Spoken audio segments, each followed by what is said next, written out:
Ang sabaw mula sa lutong papaya gaya ng sa tinola o soup ay mahusay sa panunaw, nagpapalakas ng resistensya at nagbibigay ng sapat na hydration sa katawan. Ang pagkain ng papaya na may kasamang mainit na sabaw ay mainam na paraan upang makuha ang mga bitamina nito sa mas madaling tunawin na paraan. Narito ang mga pangunahing benepisyo ng sabaw na papaya sa iyong kalusugan. Una, pagpapabuti ng panunaw at digestion. Mayaman ito sa papain. Ang hilaw o medyo hinog na papaya na niluluto sa sabaw ay nagtataglay ng enzyme na papain na tumutulong mag-breakdown ng protina sa katawan. Binabawasan din nito ang pagiging bloated at tumutulong para maiwasan ang constipation. Mas madaling i-digest ng katawan ang lutong papaya, kaya perpekto ito para sa iyo.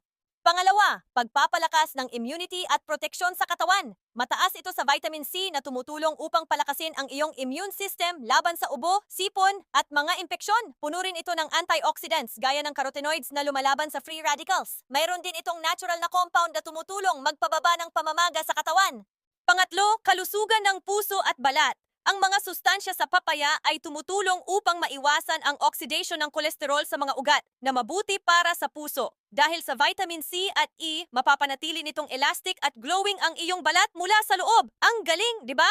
Pang-apat, hydration at nutrisyon. Dahil ito ay may sabaw, mabilis nitong naibabalik ang likido sa katawan na mahalaga para sa iyong mga selula at organ. Ang sabaw na may gulay na papaya ay nagbibigay din ng mga mineral tulad ng calcium, potassium, at vitamin K. Sulit na sulit!